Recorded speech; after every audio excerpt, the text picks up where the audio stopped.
I have a copy of the red hair.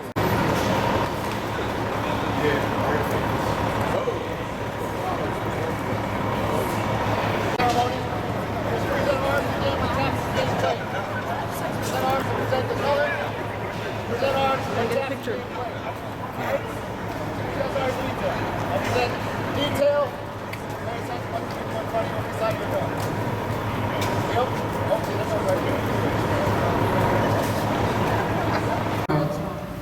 Brother, when you weep for me, remember that it was meant to be. Lay me down, and when you leave, remember I'll be at your sleeve.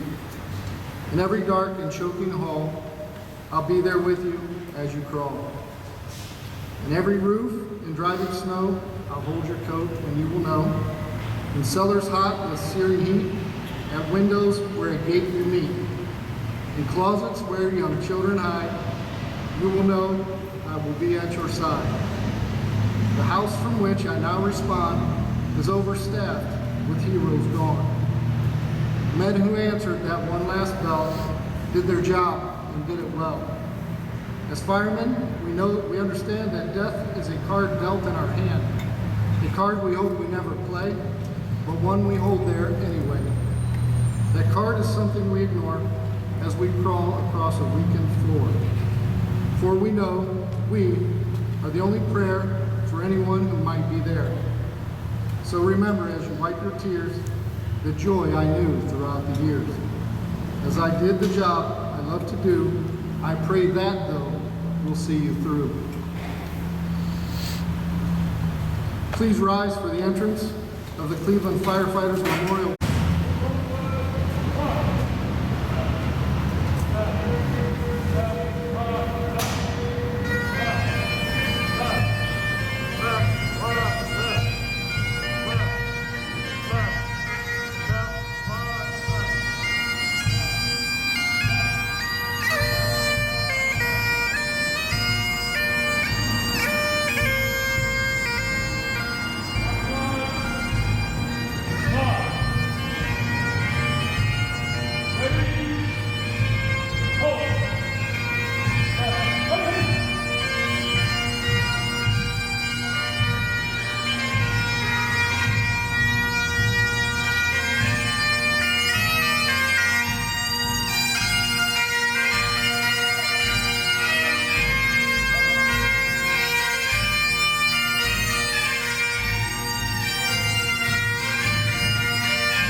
Left, right, left. Left. Left, right, left. Left. Left, right, left. Left. Left, right, left. At this time, Reverend Robert Denton, the pastor of Furnace Street Mission, will offer the invocation.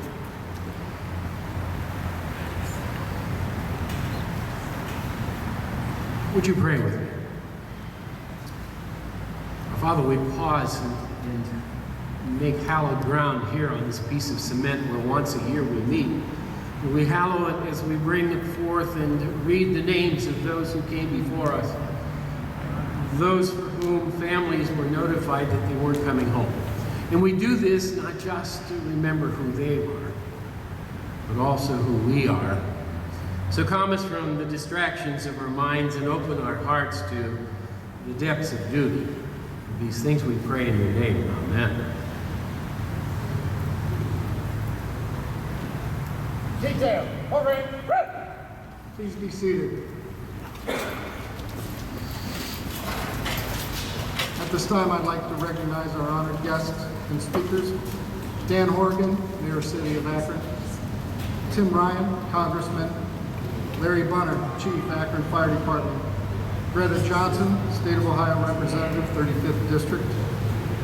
Reverend Benton. And Russ Brode, President of Akron Local 330.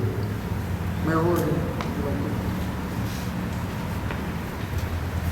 But before we get started, this is the second time that I've heard this young lady sing the national anthem, and I don't think we clapped loud enough for her to be able to appreciate that.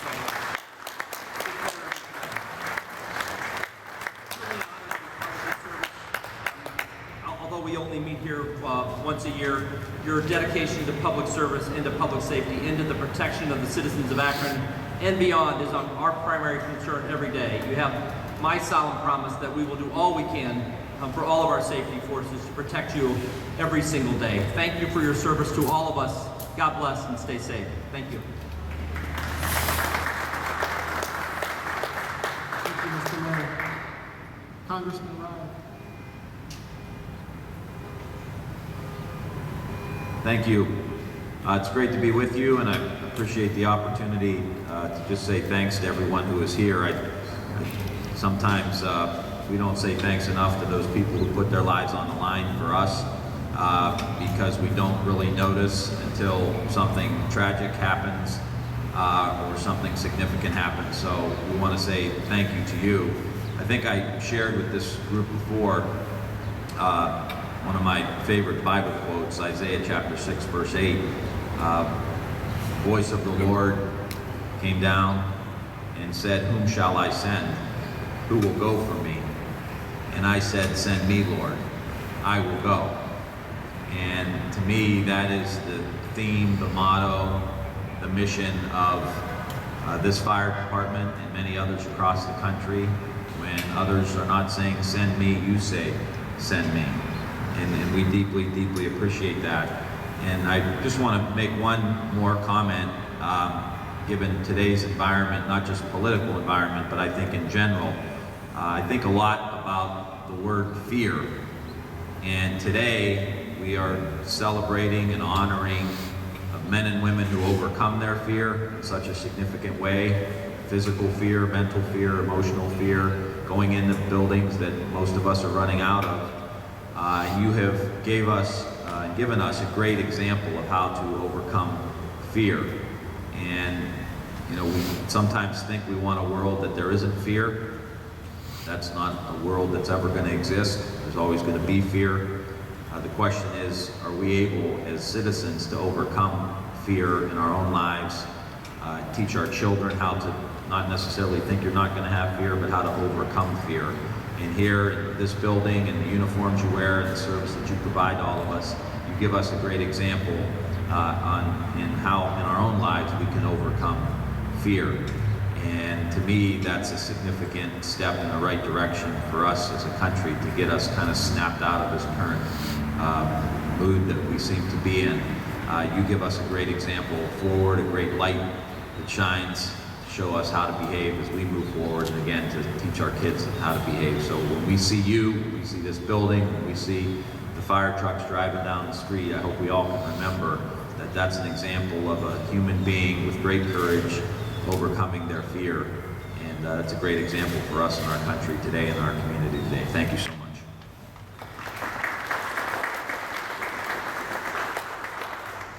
Thank you, Congressman. Chief Larry Byrne. Thank you, Scott. Thank you, Mayor Horgan. Thank you, Congressman Ryan, for being with us here today. Most of all, thank all of you. It means a lot to us that when the family members and friends and citizens of this great city show up. We've been coming to this memorial site now for over 30 years. We gather with the family members and friends of those whose names are carved in stone on the wall behind me. Firefighters, elected officials, and citizens alike come here to honor those men who have made the supreme sacrifice. We come not to remember firefighters like Larry Lockwood, John Nist, Fred Yanis, James Wise, and the others. We are here to let them know we have not forgotten them and never will. These men took an oath to protect and serve the citizens of Akron. And like the soldier that falls in battle, these firefighters lost their lives upholding that oath.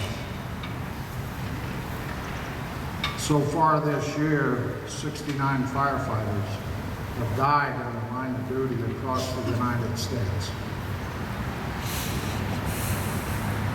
The men and women of the Akron Fire Department are well aware of the dangers they face on a daily basis.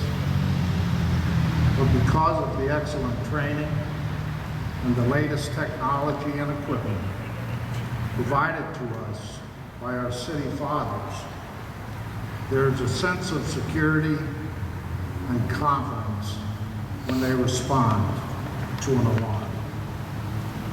The heart of a firefighter is full of love and compassion for those they have sworn to protect, and they take great pride in doing so.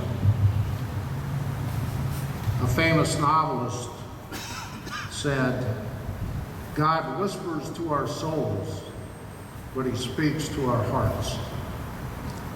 And when the alarm sounds, God speaks to the hearts of firefighters in a very special way. The author of what I'm about to read you is unknown, but the title is How God Made a Firefighter.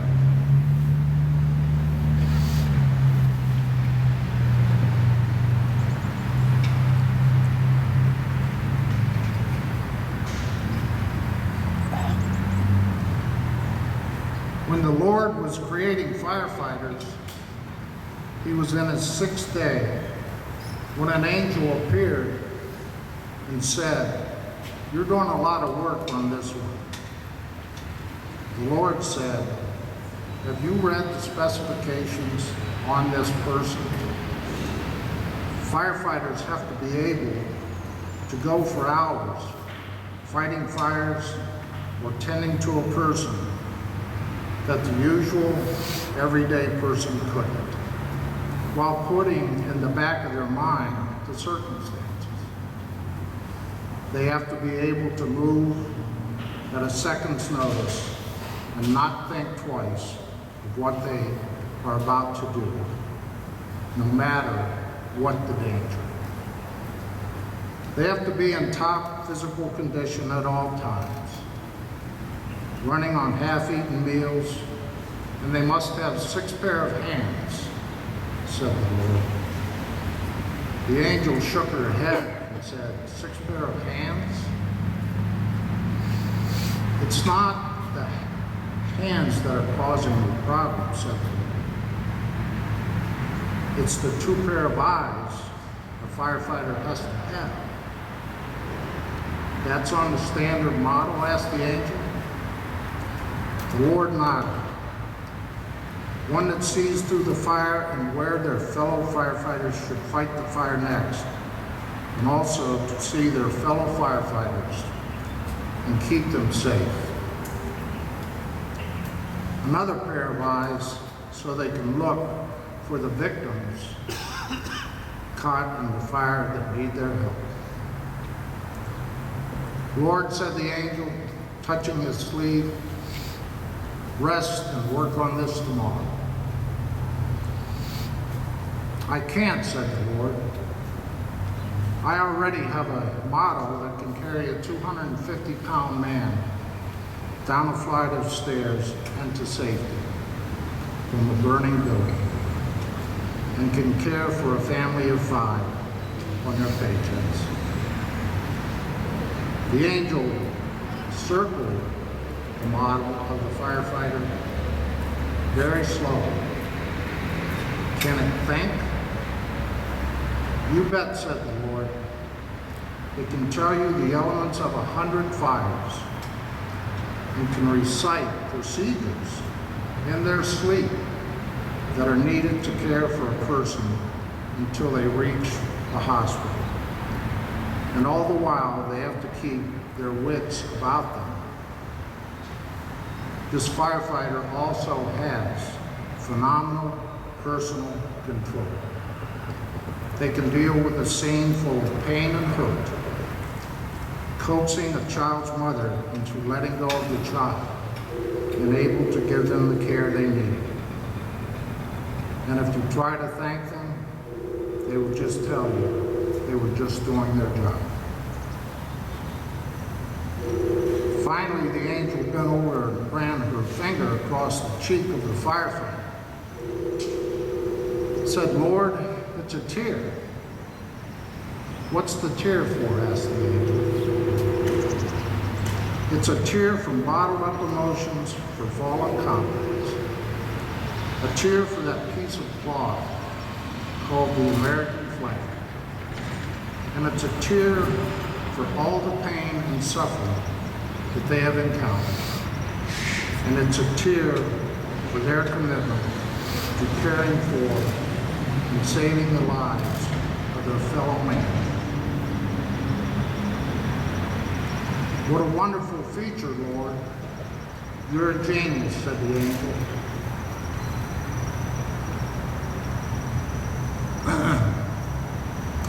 With a somber look, the Lord said, I didn't put it there. Thank all of you again for coming. God bless America. God bless our troops.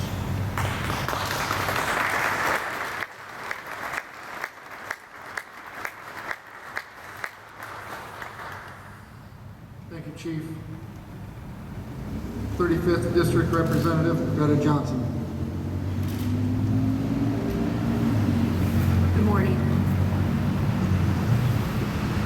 I'd like to thank Scott and Russ for inviting me to be a part of it. It's truly an honor to be here with you today as we celebrate some of the very best among us whose names are etched into stone behind us. And while we honor those whose names we see, we also pause to recognize that there could be many other names added to those who are younger, those we have lost through cancer, those we have lost through the trouble of the weight and burden of being a firefighter being too much for someone to carry.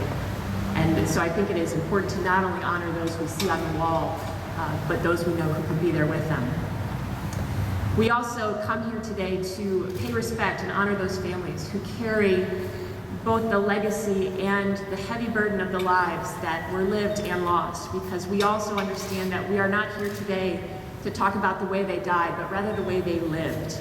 And that is why we come to celebrate the young men and women who are joining the force now. And I want to especially thank those who sign up now. I see some salt and pepper standing back there, and it's good to see some young people joining these forces as well, because as our congressman was saying, it's a difficult climate right now to be a first responder.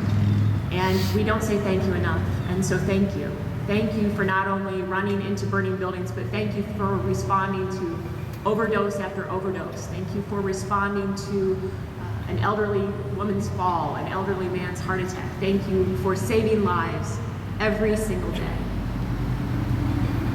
I want to thank not only the families and the friends of those we've lost, but I want to thank the firefighters who bring us together every year on this day to celebrate the lives and to reflect back on what we've lost. Because without the individuals who put this event together, we might continue to walk past this granite behind us without really paying much attention to it. So it's important that we come together every year to do just that.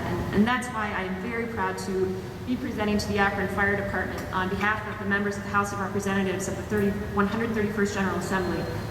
We're going to pay tribute to the Akron Fire Department as it observes its annual Firefighters Memorial Service. It is so important that we remember those we've lost, and the gentlemen who put this event together demonstrate a sincere concern for the future of our area. The members of the fire department, both current and past, and they give back to the community far more than they've claimed. And so it's with great satisfaction that I honor the Akron Fire Department today, especially those who have put this event together, and I thank you so much for being here.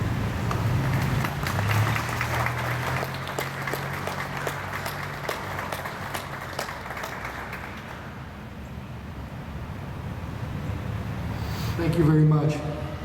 Reverend Denton.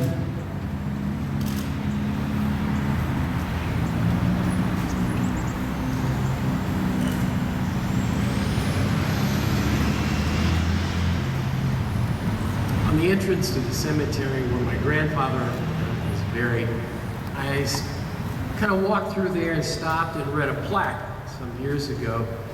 And it had a quote in there that I've incorporated in some of the classes I teach, and it's by Gladstone. About 100 and some years ago, he wrote this: "Show me the manner in which a nation cares for its dead, and I'll measure with mathematical exactness the tender sympathies of its people, their respect for the laws of their land, and the loyalty of their high ideals."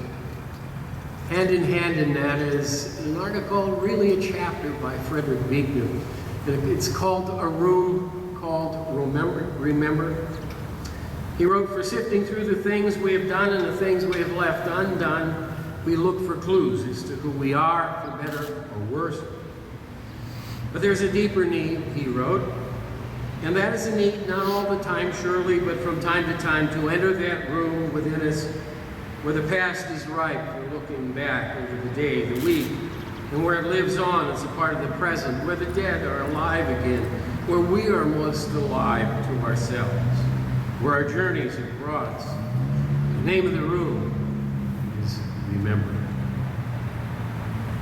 This past week, I sat around with a cadre of first responders as we looked at some of the terrible calls that we have responded to in the past months.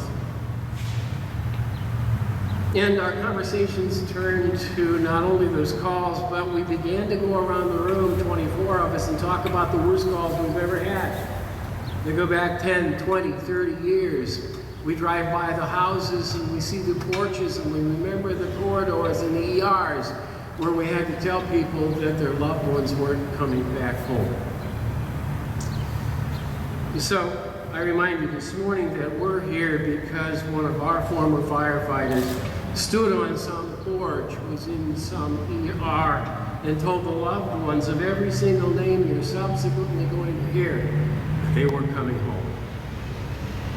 So we stop and we consecrate this cement in our time together this morning. And perhaps you remember the last time you stood at a memorial and the last call was rendered and it came across the radio and there was no answer. It was chilling. That's why we're here, to keep that gap that connects us over the decades clear and clean. And we honor the depths of sacrifices that were given. And some of you were connected to those who were not there. And so let me paraphrase Gladstone's words. "Show me the manner in which a fire department cares for its dead, and I'll show you with mathematical precision the heart of its firefighters, their respect for their own lives, and their true values Shogi.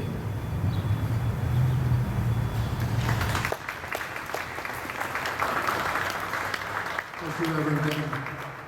This time I'd like to call Russ Broad.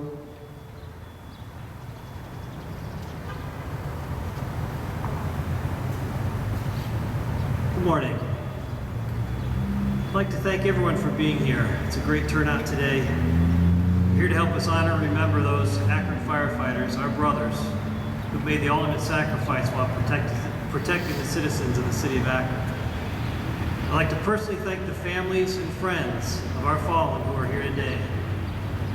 We are humbled every year that you allow us to keep their memories alive by honoring them and remembering the sacrifice that they've made for all of us. I want to take a second here to thank our distinguished speakers, Mayor Horgan, Congressman Ryan, State Representative Greta Johnson, Chief Bunner, and Reverend Denton.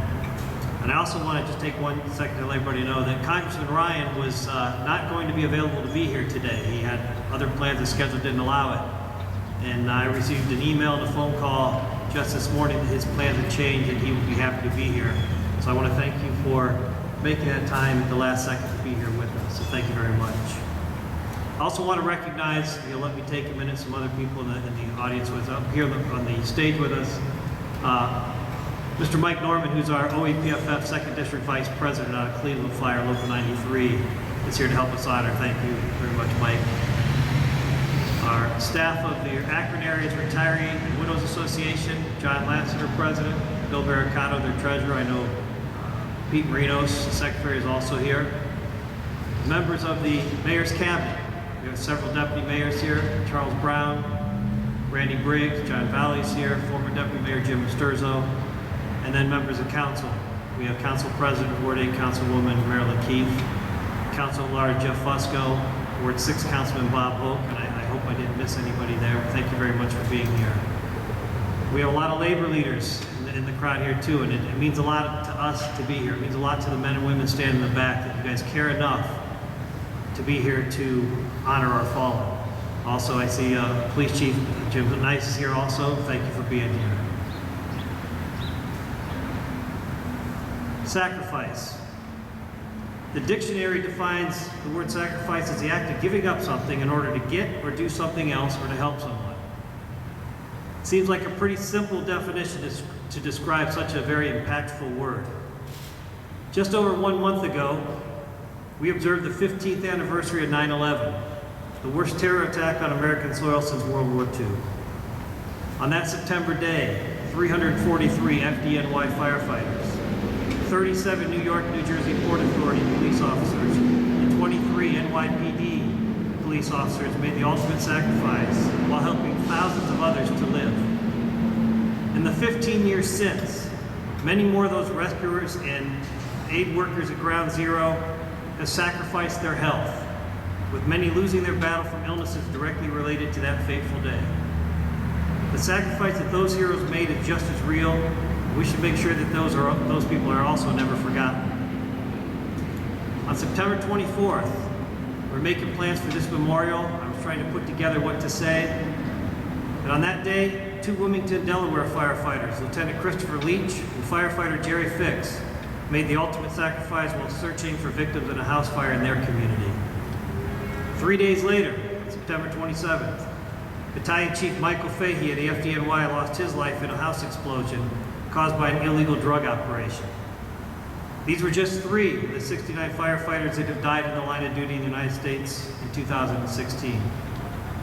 Those incidents that took those 3 lives are not unlike the incidents that our members, the members that are standing in the back right now, respond to each and every day here in Akron. The sacrifice that those firefighters made, along with all the other 69 from states around the country, including Ohio, that loss it never goes away. It's felt at the time of the incident, and it's felt every day after. We have placed 13 names on the wall here at Station 4 to help us always remember the sacrifices our own brothers have made. We come back here every year to honor them and remember them. We've been very lucky here in Akron and blessed that we have not added a name to that wall in over 40 years. However, every year that we gather, we've lost more and more of our own to illnesses that are directly related to the perils of this profession. This past weekend, retired District Chief Frank Marina lost his battle with cancer. We have retired and current members battling this disease right now. There's unequivocal proof that many types of cancer showing up in firefighters in numbers that can't be ignored are direct results of the exposures of working in this profession. While we can never take away all the inherent dangers that come with being a firefighter, we can always look for ways to reduce the risks of occupational exposure and to take care of those members and their families. Currently, Ohio is one of 16 states in the country that doesn't have cancer presumptive legislation for firefighters. But even as we speak, we're closer than ever to changing that. Senate Bill 27 is a cancer presumptive bill, already passed the state Senate and now sitting in the Ohio House of Representatives. I want to personally thank Representative Greta Johnson and her colleague, Representative Amelia Sykes. These two have been great proponents of this legislation, and I know they'll continue to work in Columbus to help us get this much-needed legislation passed in the House. It's way past time to recognize the sacrifice of those members and their families, just as we recognize the sacrifice of our 13 members, whose names will always be on this wall, and who always will be remembered by us. Thank you once again to the families and friends of our fallen. Thank you for allowing us the opportunity to remember them and to honor them. Their sacrifice will never be forgotten. I believe they have all earned a special place in heaven. May they forever rest in peace.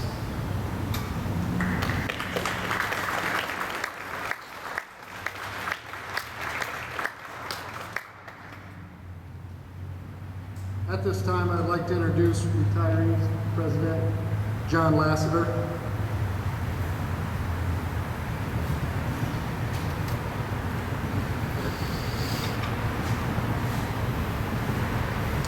I'd like to thank Mayor Horgan, Chief Bunner, President Brody, Congressman Ryan, Representative Johnson, Reverend Ditton. It's so important to have people like that recognize the sacrifice that our members make. While looking forward to this day, one word kept coming to mind. That was responsibility. Responsibility within the fire service is a key component, and that is a shared responsibility. To those who are standing behind us, your responsibility to the citizens of Akron started with a signature on an application. Then once you were chosen to be an Akron firefighter and completed your training, the swearing-in ceremony took place and you pledged to protect and serve those citizens. That's part of your responsibility. The city of Akron shares that responsibility with you. The city provides the equipment, the stations, the training, your paycheck and benefits, and so much more. This is quite a task in today's world and seems to be more difficult as each day passes.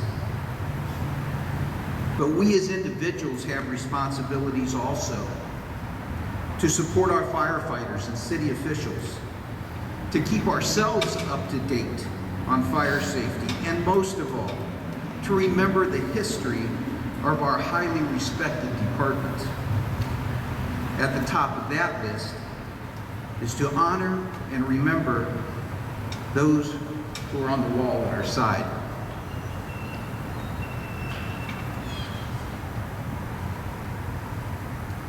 We, the members of the Akron Area Retired Firefighters and Widows Association, are honored to perform the last alarm service for any member of our organization or any active firefighter. Bells have played a significant part in the fire service since the beginning.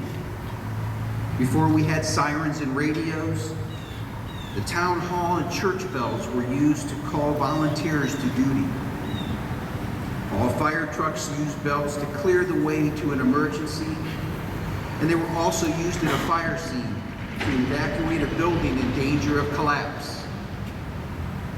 Today, we will use a bell to honor our departed firefighters. You will hear a series of tones 3, 3, 3, 1.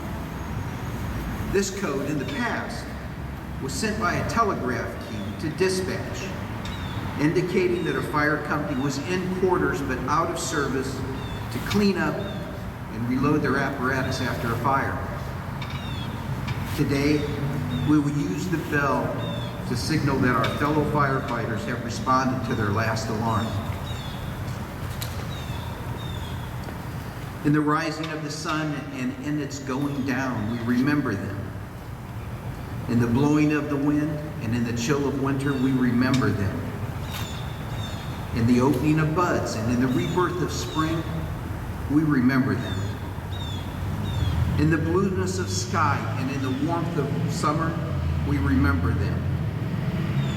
In the rustling of leaves and in the beauty of autumn, we remember them.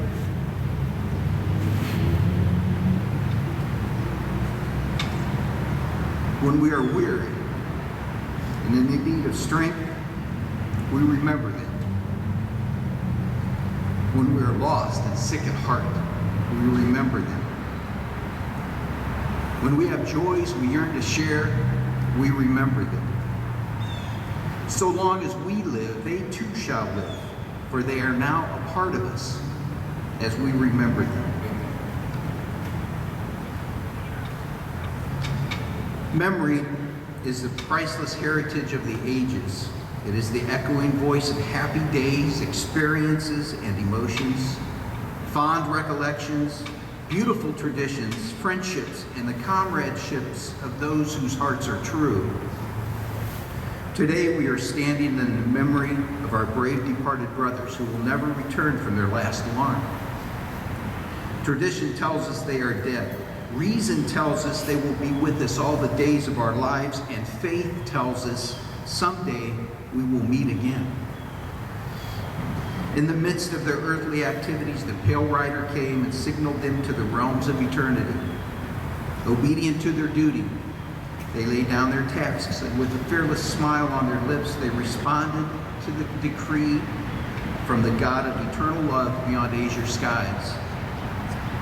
With the enshrouding soil, their mortal bodies repose so that loved ones might pilgrimage there with fragrant flowers, tokens of affectionate remembrances. But the soul of our departed brothers are on the wings of angels, bound for distant shores of eternal bliss, where the almighty ruler of perfect love hands them the priceless gift of immortality. So, my brothers and sisters, when we respond to our last alarm, we will find our departed brothers and sisters waiting with the light of love in their eyes to lead us to the eternal Father who rewards those who love truth, practice charity, honor chastity, and stand for justice. Now, with the deepest reverence, let us bow our heads for the repose of the souls of those who will never return from their last alarm.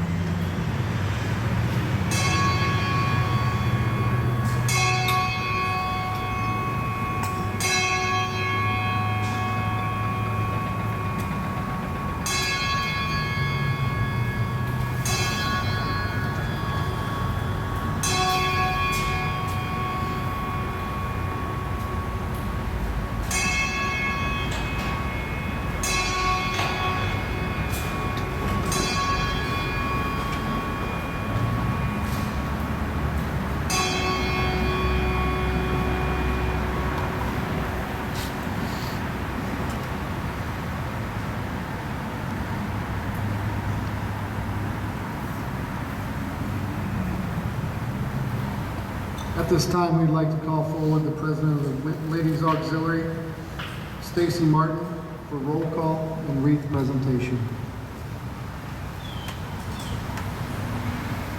If there are any members of the families of our fallen brothers, if you'd like to place the flower on the wreath, please come forward when we call their name. Detail, untake, cut!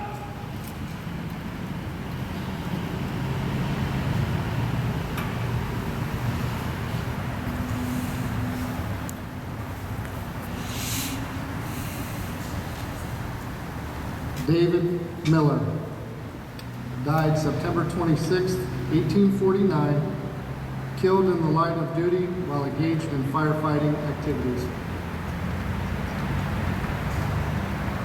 Thomas Stein, died April 5th, 1867, killed in the line of duty while responding to an alarm.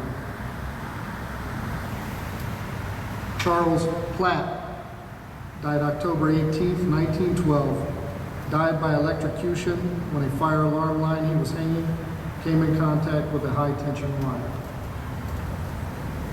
Fred R. Smith, died December 5th, 1913, died of injuries while responding to an alarm on a horse-drawn wagon that was struck by a motorized fire truck. Thomas Harris, died December 5th, 1913, died of injuries while responding to an alarm on a horse-drawn wagon that was struck by a motorized fire truck. Eddie Wolf, died November 25th, 1936, died when riding on the rear steps of a fire apparatus that was struck by a dump truck, throwing him to the ground. Roy W. Smith, died November 9th, 1943, died after being overcome by smoke and heat, fighting a fire at 536 Washington Street. Dwight Hinman, died December 16th, 1952, died of a heart attack during a fire at 2306 8th Street Southwest.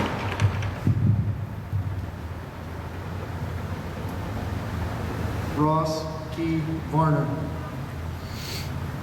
died October 11th, 1957, died after being overcome by smoke and heat fighting a fire at 1157 East Market Street. Fred P. Yantis, died October 28th, 1960, died the next day from a fall from a fire apparatus while responding to a second alarm. Lawrence A. Lowry, died November 19th, 1965, died while attempting rescue of occupant of a building at 973 to 999 East Market Street. John J. Nist, died November 19th, 1965, died while attempting a rescue of an occupant of a building at 973 to 999 East Market Street. James F. A. Wise, died June 12, 1969, died of a heart attack during a fire at 310 North Howard Street.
Please rise for our closing prayer.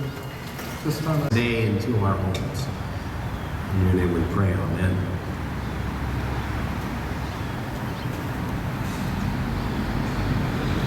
I would like to invite all of those in attendance for food and beverages in the Apparatus Bay area. Thank you all for your attendance.